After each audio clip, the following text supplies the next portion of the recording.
अस्सलाम वालेकुम फ्रेंड्स, मैं हूं मोहम्मद कामरान और आप देख रहे हैं यूट्यूब चैनल मलिक मोहम्मद कामरान। मेरे इस चैनल में आप सबको खुश आमदीद।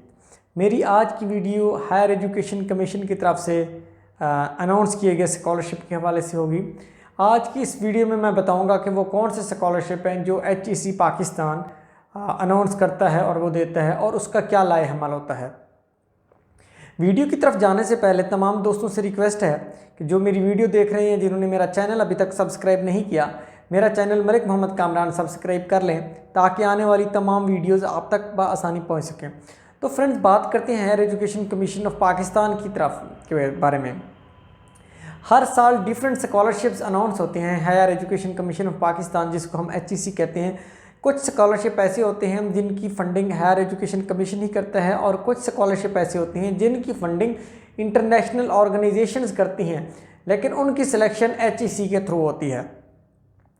आजकल जो रिसेंटली अनाउंस हुआ है वो कॉमनवेल्थ स्कॉलरशिप है। कॉमनवेल्थ स्कॉलरशिप की जो फंडिंग है वो कॉमनवेल्थ ऑर्गेनाइजेशन ही करती है, लेकिन इसकी सिलेक्शन हायर एजुकेशन कमीशन करता है।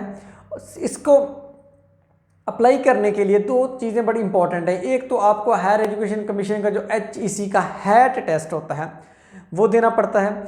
दूसरा, आपको मिनिमम 2 प्रोफेसर से एक्सेप्टेंस लेटर चाहिए होता है जो आपको अपनी लैब में एक्सेप्ट करें अप्लाई करते वक्त।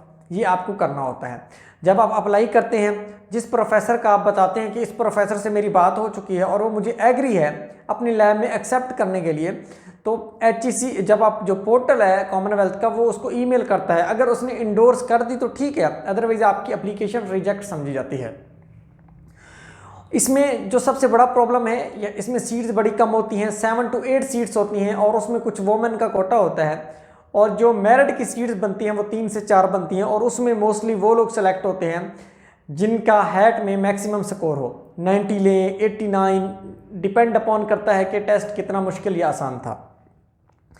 इसके बेनिफिट्स तो बहुत ज़्यादा हैं। इसकी फंडिंग भी अच्छी खासी होती है और उसके अलावा आप यूनाइटेड स्टेट की टॉप यूनिवर्सिटीज़ में जाके पढ़ सकते हैं, like Cambridge, Oxford, Edinburgh, King's College London. ये वो यूनिवर्सिटीज़ हैं, वो इंस्टीट्यूट्स हैं जिन्होंने अपनी लाइफ में बहुत बड़े साइंटिस्ट पैदा किए और ये एक पाकिस्तानियों के लिए एजाज़ से कम नहीं होगा कि अगर वो इतने बड़े इंस्टीट्यूट में जाके पढ़ें और वापस आके अपने मुल्क को सर्व करें।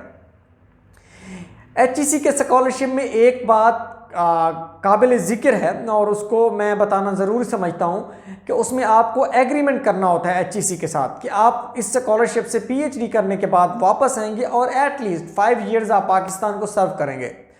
ये एक अच्छी बात है क्योंकि जब आप इंटरनेशनल इदारों में पढ़ते हैं और एक अच्छी तालीम हासिल करते हैं तो ये हमारा एक कौमी फ्रीज़ा बनता है कि हम पाकिस्तान में आएँ और जो हमने हुनर सीखा है, जो चीज़ें हमने सीखी हैं, हम अपने पाकिस्तानियों को सिखाएं ताकि हम दुनिया की अजीम कौम बन सकें। इसके अलावा बात करते हैं दूसरे स्कॉलरशिप की, जो कि पाकिस्तान US नॉलेज कॉरिडोर है, जिसमें हायर एजुकेशन कमीशन ने ये मुआहदा किया है यूनाइटेड स्टेट से कि एटलीस्ट 10,000 पाकिस्तानी अगले 5 सालों में US से भेजे जाएंगे PhD के लिए। उसमें 3 कैटेगरीज हैं। कैटेगरी 1 में मैंने ऑलरेडी मेरी वीडियो अवेलेबल है, एक डिटेल्ड वीडियो अवेलेबल है पाक US नॉलेज कॉरिडोर में, जो आपके फुली फंडेड है। और कैटेगरी 2 में आपको पार्शली ट्यूशन फी लेना होती है और कैटेगरी 3 में आपको कंप्लीट ट्यूशन वेवर लेना होता है। यहाँ पे HEC आपको आने जाने के स्टाइपेंड, हेल्थ, सारा कुछ प्रोवाइड करता है। आप यूनाइटेड स्टेट में बड़ी आसानी से खुद भी रह सकते हैं और अपनी फैमिली मीन्स अगर स्पाउस भी आप लेके जा सकते हैं। ये भी बहुत बड़ी बात है क्योंकि इस टाइम पूरी दुनिया में यूनाइटेड स्टेट से PhD करने वाला बंदा ही कामयाब है। बेशक US से, कनाडा, ऑस्ट्रेलिया, चाइना में बहुत अच्छे अच्छे इदारे हैं और इंस्टीट्यूट हैं, लेकिन USA की जो PhD की ट्रेनिंग तस्वर होती है आज भी इस दुनिया में उसका कोई सानी नहीं है। और ये पाकिस्तानियों के काबिल फ़ख्र बात होगी कि अगर कोई पाकिस्तानी जो एक बड़ी गरीब फैमिली से ताल्लुक़ रखता है, एक बैकवर्ड एरिया से ताल्लुक़ रखता है, एक ऐसे इलाके से ताल्लुक़ रखता है जहाँ बिजली नहीं है, जहाँ पानी नहीं है, इस टाइम जहाँ पे फ्लड्स हैं, वहाँ से उठ के USA में जाके PhD करता है और वापस आके सर्व करता है, तो ये एक फ़ख्र की बात है। USA Pakistan USA knowledge corridor पे एक कंप्लीट वीडियो मौजूद है। HEC ने बहुत सी यूनिवर्सिटीज़ के साथ साथ यूनिवर्सिटी के साथ HEC ने MOU साइन किया हुआ है, जहां आप बड़ी आसानी से एडमिशन ले सकते हैं।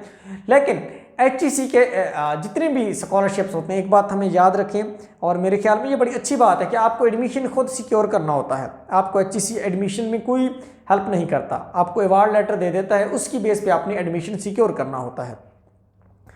इसके अलावा एक ओवरसीज स्कॉलरशिप है और फैकल्टी डेवलपमेंट प्रोग्राम है।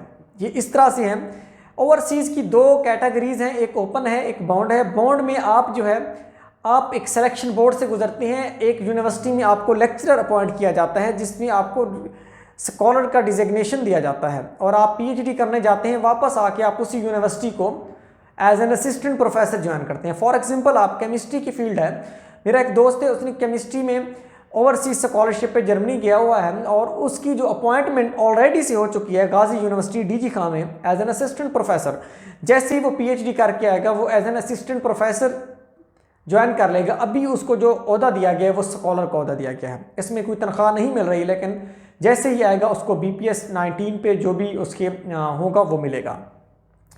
और जो ओपन कैटेगरी होती है इसमें किसी किस्म का मेरिट नहीं होता, मेरिट तो होता है लेकिन आपको किसी यूनिवर्सिटी में सिलेक्शन बोर्ड के सामने नहीं पेश होना होता।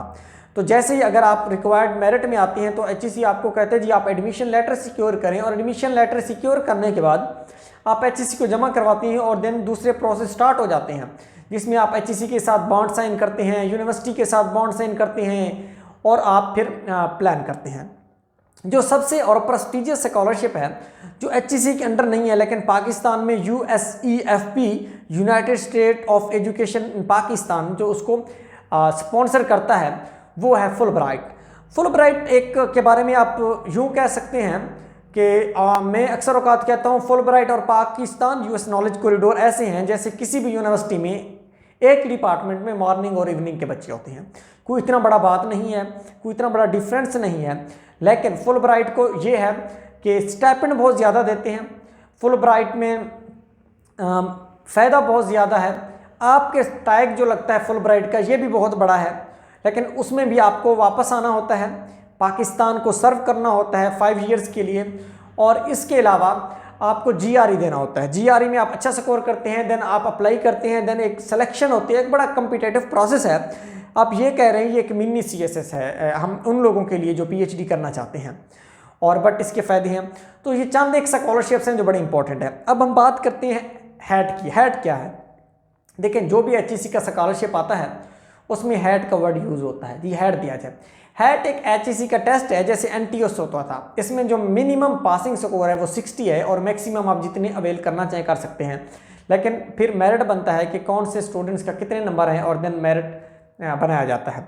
इसके अलावा HEC एक स्कॉलरशिप अनाउंस करता है CSC का स्कॉलरशिप। देखिए, चाइना के स्कॉलरशिप से हर कोई वाकिफ़ है जो ओपन कैटेगरी में होता है, लेकिन कुछ सीट्स एम्बेसी के पास होती हैं। जो सीट्स एम्बेसी के पास होती हैं उसमें HEC वो अनाउंस करते हैं, वो 10 सीट्स होती हैं, उसमें HEC का कोई लेना देना नहीं है फंडिंग का। HEC सिर्फ आपको टिकट देता है और देन बाकी आपको चाइनीज़ गवर्नमेंट देती है, और इसमें भी हैट होता है। लेकिन इसका भी यही ड्रॉबैक है, आप वैसे अगर CSC में जाएं और वहाँ से आप PhD करते हैं चाइना में, आप कहीं जा सकते हैं, आप बाउंड नहीं है पाकिस्तान आने के। लेकिन अगर आप HEC के साथ जाएंगे के थ्रू जाएंगे, बेशक फंडिंग उनकी होगी, लेकिन आप बाउंड होंगे वापस आके यहाँ पे पाकिस्तान में सर्व करने के, क्योंकि आपके साथ बॉन्ड साइन किया जाता है। जितने भी HEC के स्कॉलरशिप हैं उनके लिए 6 मिलियन और दूसरे जो फुलब्राइट है उसके लिए 10 मिलियन की प्रॉपर्टी का गारंटर चाहिए होता है, ताकि अगर आप ना आए तो वो आपकी ज़मीन जो भी गारंटी हो वो जब्त कर दी जाए। अगर आप नहीं आएंगे तो एक और सोल्यूशन है कि जितने भी आप पे पैसे HEC ने खर्च किए हैं या फंडिंग एजेंसी ने खर्च किए हैं उसके साथ 25% एक्स्ट्रा आप पे करेंगे, देन आप इस जो है बॉन्ड से ब्रियोजिमा हो गए हैं और HEC आपको नोटिफिकेशन जारी कर देगा, NOC जारी करेगा कि आप HEC आपके लिए वो नहीं करना। तो ये चंद एक स्कॉलरशिप हैं जो HEC देता है। इसके अलावा हंगरी स्कॉलरशिप है, पिछले दिनों उसकी सीट्स भी डबल हो गई हैं, और भी बहुत से नेक्स्ट स्कॉलरशिप है, बहुत से स्कॉलरशिप्स हैं, लेकिन इन सब के लिए हैट बड़ा कंपलसरी है। और अब नई पॉलिसी के मुताबिक हैट हर साल 3 महीने बाद हो करेगा। इसकी फ़ीस 300 से बढ़ाकर 1500 कर दी गई है, जो कि मैं समझता हूँ कि स्टूडेंट तबके के लिए जुल्म है। लेकिन खैर ये पॉलिसीज़ होती हैं, पॉलिसीज़ के बारे में हम नहीं जानते ये क्या पॉलिसी है, और इसके बारे में बात भी हम नहीं करना चाहते क्योंकि हमें इसके बारे में क्लियर नहीं होता। बहरहाल पिछले दिनों भी हैट अनाउंस हुआ है और मेरे ख्याल में नेक्स्ट 19 अक्टूबर उसकी लास्ट डेट है। तो जो लोग स्कॉलरशिप अवेल करना चाहते हैं वो ज़रूर इस हैट को अप्लाई करें। उससे पहले जो है हैट की वैलिडिटी 2 साल की होती थी, लेकिन अब इनको जो नए टेस्ट हो रहे हैं इसकी वैलिडिटी 1 साल है। इस तरह की मज़ीद वीडियोज़ देखने के लिए मेरा चैनल ज़रूर सब्सक्राइब करें। तब तक के लिए अल्लाह हाफिज़।